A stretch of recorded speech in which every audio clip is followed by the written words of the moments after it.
Buenas tardes, mi nombre es Sebastián Grisales, soy estudiante de primer semestre del programa Tecnología en Imágenes Diagnósticas y Radiología de la Universidad Nacional Abierta a Distancia.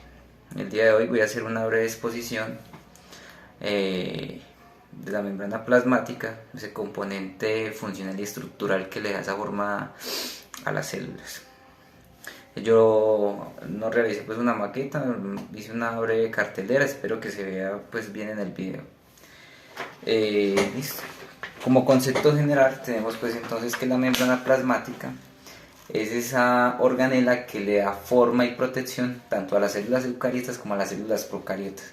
Dentro de su funcionalidad tenemos que la membrana plasmática es la que se encarga entonces de esos procesos de fotodetención o detención de sustancias extrañas, es decir, el proceso de protección, también ese proceso de transporte tanto de moléculas pequeñas como de moléculas de gran calibre. Asimismo le da ese componente de forma a las células, ¿cierto? Es un componente muy importante dado que pues, prácticamente es el que le da ese proceso de nutrientes y de interacción o comunicación con las demás células. Entonces tenemos aquí la membrana plasmática, ahí se ve un poco, ¿cierto? La membrana plasmática viene a estar conformada por macromoléculas y moléculas, ¿cierto? Tenemos aquí entonces que la membrana viene a ser una bicapa lipídica, es decir, viene a estar conformada desde su componente estructural por lípidos.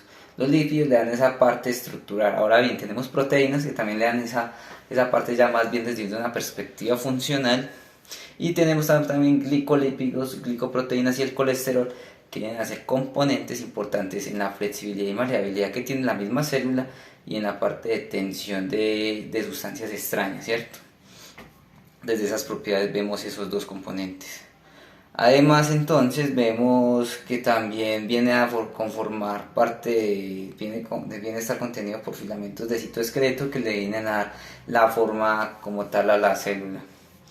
Tiene dentro de esa bicapa lipídica una cabeza hidrofílica y unas colas hidrofóbicas que son pues como esos filamentos minuciosos que conforman esa bicapa lipídica, ¿cierto? Ahora bien, sabemos entonces que la membrana es importante desde ese componente de transporte, ¿cierto? Entonces, dado que ese componente de transporte es el que facilita la entrada de sustancias de sustancias o nutrientes, también facilita ese proceso de excreción de sustancias, asimismo de comunicación con otras células a partir de esas sustancias que se excretan. Tenemos entonces dos mecanismos importantes, transporte pasivo y transporte activo. La diferencia radica en que el transporte pasivo no requiere ATP. Sabemos que el ATP es ese nucleótido que conocido como adenosintrifosfato que por su proceso de hidrólisis, ese rompimiento, genera sus procesos de liberación de energía, ¿cierto? Entonces, transporte pasivo no requiere de ATP y generalmente es de pasar de sustancias donde hay mayor concentración a un componente donde hay menor concentración, ¿cierto? Ahí tenemos de mayor a menor concentración. Y tenemos el transporte activo. Ese transporte activo es característico que está en presencia de ATP. Es importante ese ATP para que pasen las moléculas de gran calibre. Importante aquí es que el transporte pues, activo no va como desde esa perspectiva de mayor a menor concentración, sino que puede diferir, puede ser de menor a mayor o de mayor a menor gradiente de concentración, ¿cierto?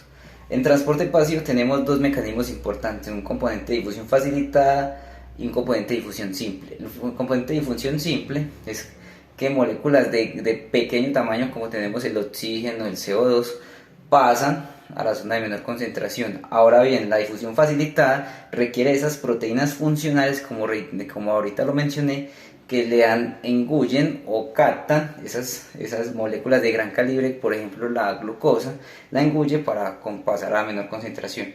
Y ya sabemos entonces que el transporte activo no tiene como esa prioridad de coger de mayor a menor concentración, sino que puede diferir, ¿cierto? Además de que requiere de ese ATP para poder captar esas moléculas de gran calibre, ¿listo? Como tal, esos son los dos principales procesos de transporte importantes dentro de la célula, hablándolo desde una posición más bien trivial y general, ¿cierto? Hasta aquí, muchas gracias, quedo atento.